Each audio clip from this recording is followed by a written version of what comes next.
É sempre um prazer poder estar aqui com vocês no sábado de manhã.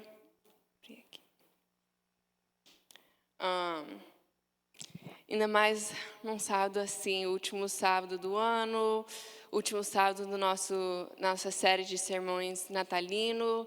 E para quem não sabe ainda, vai ser um dos meus últimos sábados aqui com vocês. Em janeiro eu vou estar me mudando, consegui uma proposta de emprego e vou estar me mudando para Maryland. Então, parte de coração, mas esses momentos se tornam muito mais especial por causa disso. O tópico que a gente vai estar falando hoje é um tópico que eu amo de falar. Quem já participou da nossa classe jovem, quase todo sábado eu toco nesse assunto de alguma maneira. Eu sempre falo sobre esse assunto. Então, quando eu fiquei sabendo o tema que era para ser para hoje, eu fiquei bem empolgada, porque é uma coisa que eu gosto de falar. Mas antes de começarmos, eu convido vocês a curvarem nossas frontes mais uma vez para uma palavra de oração. Oremos. Querido Deus que estás nos céus, obrigado, Senhor, por mais esse sábado, pela oportunidade de estarmos aqui na Tua Santa Casa. Obrigado por nos trazer aqui em segurança. Esteja conosco no decorrer desse sábado, Senhor. Esteja comigo agora que vou passar a Sua mensagem, que não seja as palavras minhas, mas sejam as Suas, e que as palavras que foram faladas hoje possam tocar o nosso coração. Em nome de Jesus. Amém. Então, ao decorrer desse mês, a gente tem falado em vários aspectos diferentes da história do nascimento de Jesus. E hoje não vai ser diferente. Hoje a gente vai encontrar nossa história em Mateus, capítulo 2. E vamos começar, imaginando a cena, certo? Jesus já nasceu, os pastores viram Jesus, os anjos vieram, falaram com os pastores, foi uma cena gigante assim no céu, né? E agora a gente encontra uma história muito famosa, mas uma história que a gente não tem tantos detalhes sobre ela. São apenas 12 versos na Bíblia que falam a respeito dessa história. Mas é uma história muito importante. E é a história dos magos, certo? A gente tem uma tradição, a tradição oral, né, que conta a história dos magos e que falam que eram 3 magos que viajaram de camelo pelo deserto e tendo o céu noturno como, fundo, né? E em meio das palmeiras, a gente imagina assim, né? Os 3 camelos, assim, de noite, andando, a estrela lá longe. E a tradição também fala que eles tinham nomes, né? Os 3 tinham nomes, que é só tradição, tá, gente? Só fala oral. Que era Jasper, Melquior e Baltazar. Coisa assim. A tradição também conta de onde eles vieram, que eles fizeram, para onde eles foram. A tradição também nos fala que depois que eles encontraram Jesus, eles foram batizados por Tomé e que depois que eles morreram, os corpos deles foram preservados em Constantinopla, que muitos anos depois os seus ossos foram transferidos para Colônia. E para quem tiver muito dinheiro para viajar e quiser ir lá, você pode até ver os ossos deles, tá? Mas tudo isso é só, fala, né? Tradição oral. A gente não tem certeza disso. Isso pode ter acontecido ou não. Mas tem certas coisas que a gente tem certeza. E é isso que a gente vai estar estudando hoje de manhã. E eu convido vocês a abrirem suas Bíblias em Mateus 2. Para quem ainda não abriu, vamos lá. Mateus capítulo 2. A gente vai estar aqui no decorrer do nosso estudo hoje de manhã. Então, pode deixar sua Bíblia aberta em Mateus capítulo 2. E vamos estar começando com o verso 1 e 2.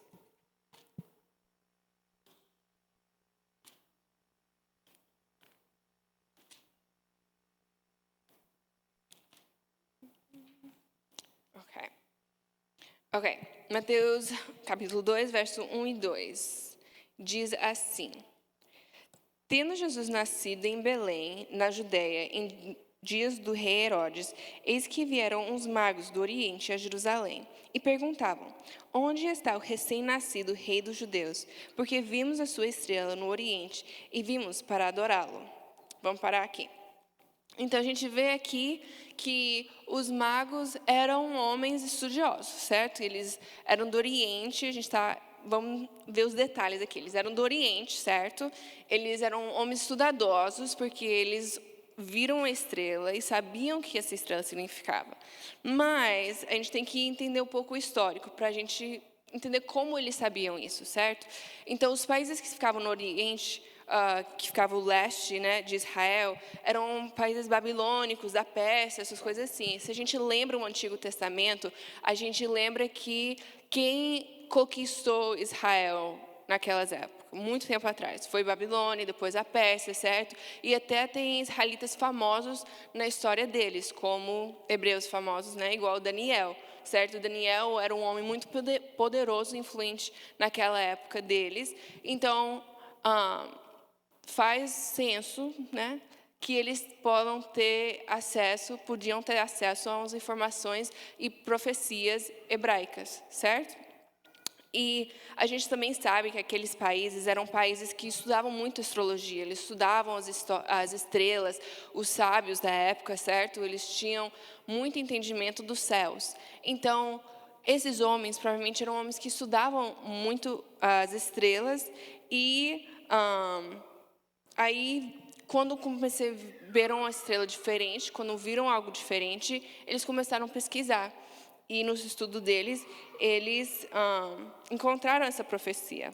Ellen White, no Desejado de Todas as Nações, diz assim: a luz de Deus sempre está brilhante entre as trevas do paganismo. Ao estudarem esses magos, o céu estrelado, procurando sondar o mistério ocultos em seus luminosos caminhos, vieram a glória do Criador. Buscando mais claro entendimento, voltaram-se para as escrituras do Hebreus, guardando como tesouro havia em sua própria terra, escritos proféticos, que prediziam a vinda de um mestre divino. Veriam os magos uma luz misteriosa no céu, naquela noite em que a glória de Deus inundara as colinas de Belém.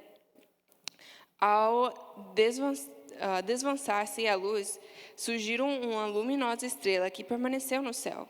Não era uma estrela fixa, nem um planeta, e o fenômeno despertou mais vivo interesse. Aquela estrela era o longínquo grupo de anjos resplandecentes, mas os magos não sabiam disso. Tiveram, todavia, a impressão de que aquela estrela tinha para eles um significado muito especial. Muitos estudiosos sugerem que os magos do Oriente tiveram amplas oportunidades de conhecer as Escrituras, certo? Igual eu falei antes, através de Daniel, eles sabiam um pouco das profecias hebraicas. E eles podiam até ter conhecimento da profecia de Balaão, que Balaão fez em Números 24:17, que fala assim: eu vejo, mas não agora. Eu o contemplo, mas não de perto. Uma estrela surgirá de Jacó, e um centro se levantará de Israel. Assim, quando vieram as estrelas surgir de Jacó, né, eles estavam prontos para ir. Eles estavam prontos a ir para conhecer o Rei dos Reis. Eles estavam prontos a ver quem que estava por trás dessa estrela, desse sinal tão grande. E Deus sempre foi fiel em suas orientações. E quem busca com verdade e sinceridade nunca ficará sem direção para o céu. Ellen White fala que, enquanto os sinais exteriores tinham diante de si a estrela, sentiram interiormente o testemunho do Espírito Santo, que lhes impressionava ao coração, inspirando-lhes também esperança. Se bem que longa a viagem foi feita com alegria, certo? Deus talvez não nos guie da mesma forma, né, com a estrela, uma coisa tão óbvia, mas Jesus prometeu quando ele veio aqui à Terra e depois que ele estava voltando para o céu, que ele ia deixar para a gente quem? Ele ia deixar para a gente o Espírito Santo, para nos ajudar-nos a guiar nos caminhos. E a gente não tem dúvida disso, né? Da mesma forma que os sábios anteriormente foram guiados, a gente também tem o Espírito Santo nos guiando hoje. Mas os magos não eram os únicos personagens da história, né? Se a gente continuar lendo aqui no verso 3, vamos lá. Tendo ouvido isso, alarmou-se o rei Herodes, e com ele toda a Jerusalém. Então convocaram todos os príncipes, sacerdotes e escribas do povo, e indignava deles onde Cristo deveria nascer. Em Belém da Judeia, responderam eles, porque assim está escrito por intermédio do profeta. E tu, Belém, terra de Judá, não és de modo algum a menor entre as principais de Judeia, porque de ti sairá o guia que há de apresentar o meu povo Israel. Com isso, Herodes, tendo chamado secretamente os magos, inquiriu deles com precisão quanto o tempo em que a estrela aparecera. E, enviando-os a Belém, disse-lhe: Ide informar-vos cuidadosamente ao respeito do menino, e quando o tiveres encontrado, avise-me, para que também irei adorá-lo. Aqui a gente tem 3 atitudes diferentes, certo? A respeito do nascimento de Cristo. A gente tem os magos, certo? Que viram a luz, eles tinham pouca luz, mas seguiram a luz que eles tinham. A gente tem os líderes religiosos, aqui. A gente tinha os magos, os líderes religiosos, e também a gente tinha Herodes, certo?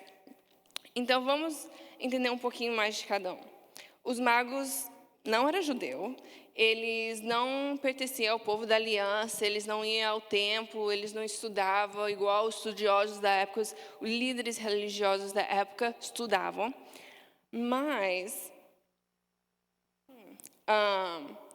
eles foram quem atravessou o deserto para adorar o rei recém-nascido. Eles poderiam ter ignorado o sinal, mas eles não ficaram acomodados. Eles foram atrás para ver o que estava acontecendo. E Ellen White diz assim, em toda a parada que fizeram para repouso, examinavam as profecias e se aprofundavam neles, a convicção de que eram guiados por Deus, certo? Então, ao decorrer da jornada deles, eles não só simplesmente seguiram a estrela, lá, vamos continuar. Eles continuaram nos estudos deles, eles pesquisavam, eles queriam saber mais, eles tinham uma fome para saber a verdade. E aí depois a gente chega nos líderes religiosos, certo? Esses eram as pessoas que literalmente passaram a vida inteira estudando as profecias de Deus e se dedicaram naquilo, certo? Eles, literalmente, naquela hora que o rei perguntou, que estrela é essa? De que eles estão falando? Eles literalmente recitaram a profecia. Falaram, é sobre o nascimento de Cristo, é a profecia que encontrei em Malaquias 5:2. Mas eles não obedeceram, eles não foram atrás para conhecer, para ver, nem nada. Eles literalmente estavam 8 quilômetros lá do próprio Filho de Deus e não foram ver o que aconteceu.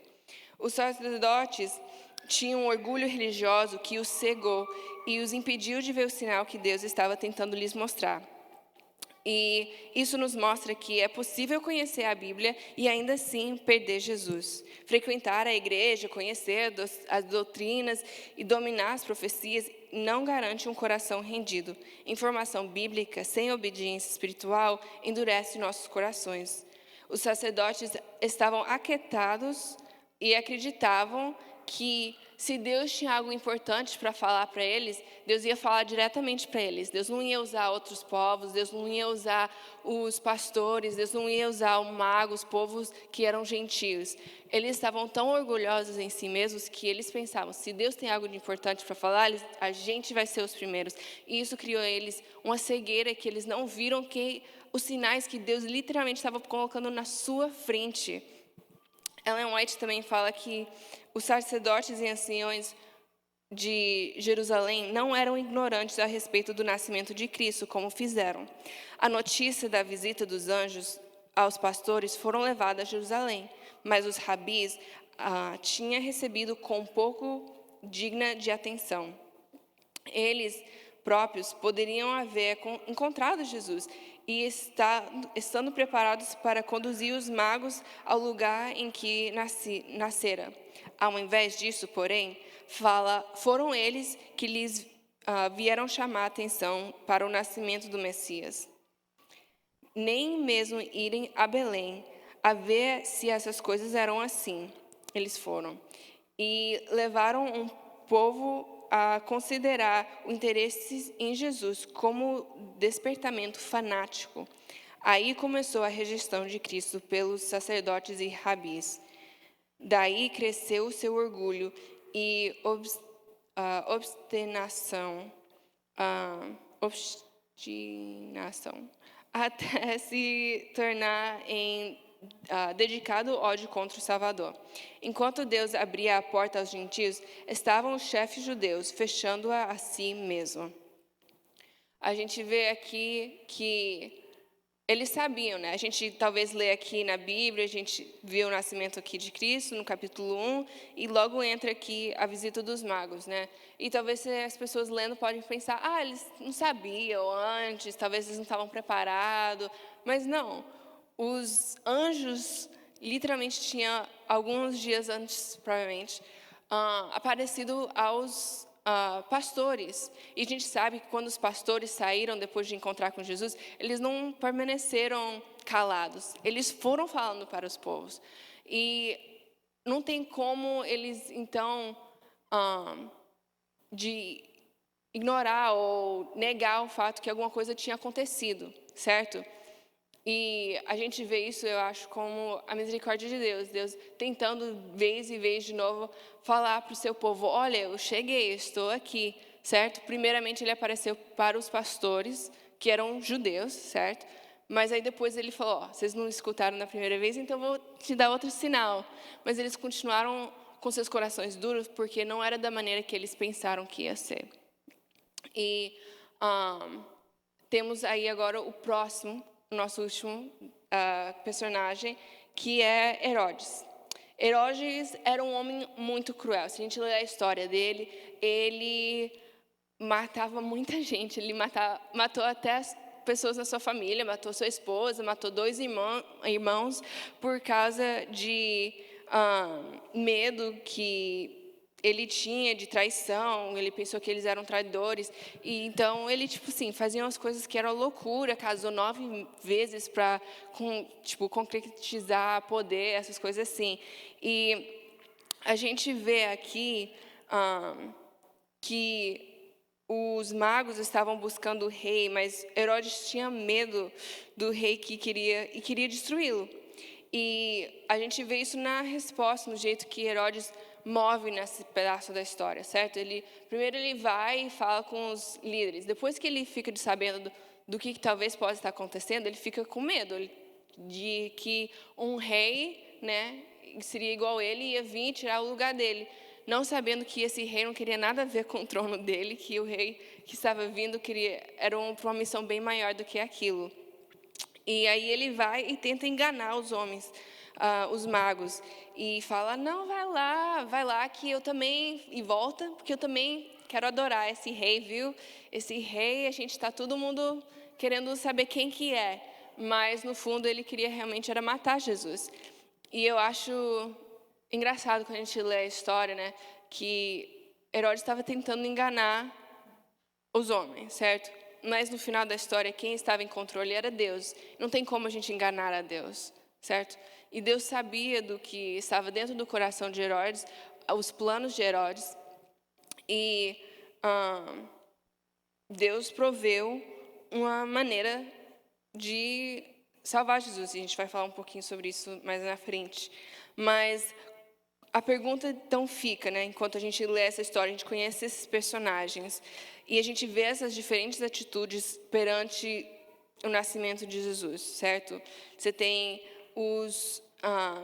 magos que estavam dispostos a buscar a Cristo. A gente tem os líderes religiosos que estavam ignorando os sinais que Deus estava apresentando a eles. E você tem Herodes, que era ele se opôs a Jesus, né? E a gente tem que pensar, quem sou eu? Como é que eu estou pondo, qual a posição que eu estou me pondo perante a Jesus, certo? E essa resposta pode mudar a nossa vida. Quando os magos encontraram Jesus, eles não encontraram, tipo, um palácio, igual a gente imagina, fala de um rei, a gente pensa num palácio, a gente pensa de muito dinheiro, a gente pensa nos guardas, certo? Uma coisa bem, você tem que estar, em inglês a gente fala prime and proper. E não era isso, literalmente eles não encontraram isso. Eles encontraram foi uma criança simples numa casa humilde. E Mateus, continuando a nossa história aqui, Mateus, verso 10 e o começo do 11 fala assim: E vendo eles a estrela, regozijaram-se muito, com grande alegria. E encontrando na casa, acharam um menino com Maria, sua mãe, e prostrando-se, o adoraram. Eles enxergaram além do exterior, que muitas pessoas provavelmente que passaram na rua naquele dia nem prestaram atenção a Maria e Jesus. E eles chegaram lá e enxergaram que quem estava na sua frente era Deus, era Jesus, era a glória de Deus na sua simplicidade, certo? Deus não se revela aos orgulhosos, mas aos que sabem ajoelhar. Os magos eram homens religiosos e sinceros. Talvez eles não tinham tanto conhecimento igual os israelitas, os hebreus, o povo judeu tinham, mas na sua sinceridade de seu coração, eles foram um dos primeiros a verem Jesus e poderem adorarem a Jesus. Aí vem a pergunta, né? O que você está adorando hoje? Se não for a Cristo, não satisfará as necessidades da sua vida. Sempre haverá um vazio. Você sempre se sentirá incompleto até que possa chegar aonde Jesus lhe está e encontrá-lo pelo que ele é. White fala assim que através da humilde aparência exterior de Jesus, reconheceram a presença da divindade. Deram-lhe o coração com o seu Salvador, apresentando então suas dádivas, ouro, incenso e mirra. Que fé a sua! E quando a gente olha esses 3 presentes, a gente vê um simbolismo muito bonito. A gente olha o ouro. O ouro simboliza o quê? Quando a gente pensa de ouro, a gente pensa de dinheiro. Quando a gente pensa de dinheiro, a gente pensa de riqueza, né? Todo mundo quer ser rico, todo mundo quer ouro, né? Mas naquela época o ouro simbolizava riqueza, simbolizava também realeza, certo? Os reis tinham muito ouro, essas coisas assim.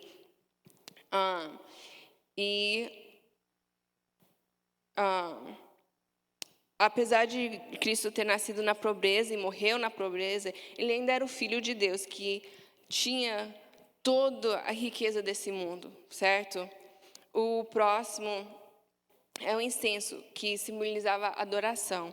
Naquela época, incenso era extraído de uma árvore e saía tipo um líquido meio que amarelo, certo? E eles usavam esse incenso na hora de adoração.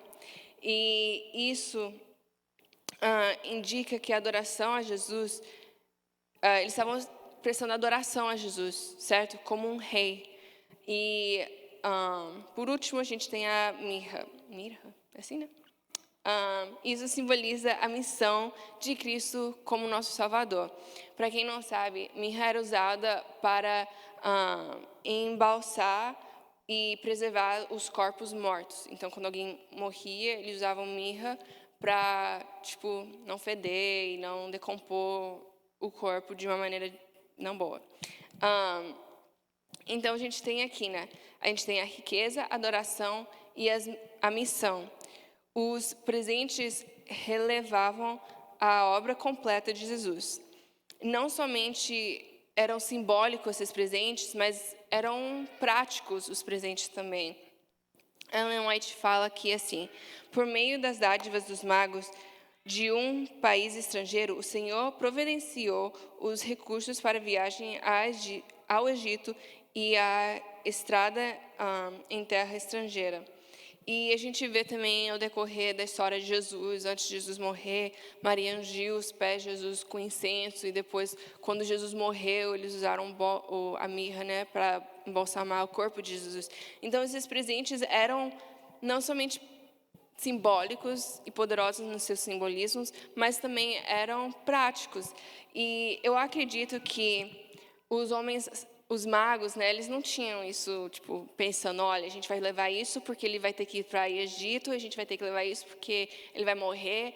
Eles levaram o que eles tinham da sinceridade do seu coração. E isso, para mim, eu acho tão bonito, porque mostra que quando damos da sinceridade do nosso coração, Deus pode usar os nossos dons, os nossos talentos, o que for, para sua glória e para mudar as vidas das pessoas. E também mostra, tipo assim, como Deus tem um propósito em tudo que Ele faz. E Ele não somente pode nos usar, mas Ele também pode nos transformar. E quando chegamos aqui no final da nossa história, no verso 12, fala assim: E sendo por divina revelação avisados num sonho para que não voltassem para junto de Herodes, partiram para sua terra por outro caminho. E a gente vê aqui que não somente eles ouviram a voz de Deus na ida, certo? Quando eles estavam seguindo a estrela e procurando a verdade, eles também, depois que encontraram a Jesus, eles saíram de lá transformados. E eles continuaram a procurar a Deus para a direção em suas vidas. Os magos saíram de lá diferentes, eles estavam mais conscientes, mais comprometidos, mais transformados. E quando você tem um encontro real com Cristo, você não consegue sair de lá sendo a mesma pessoa. E Cristo nos transforma e você literalmente nunca mais será o mesmo. E eu posso falar isso de experiência própria. Quando eu tive meu encontro real com Cristo, fora de casa e fora daqui onde eu cresci, sabendo todas as regras, sabendo todas as coisas, certo? Quando eu saí disso um pouco e eu tive meu encontro real com Cristo, isso me mudou completamente. Eu vi Deus abrir portas que eu nunca pensei poderiam ser abertas. Eu vi Ele prover caminhos que eu não sabia que nem existiam.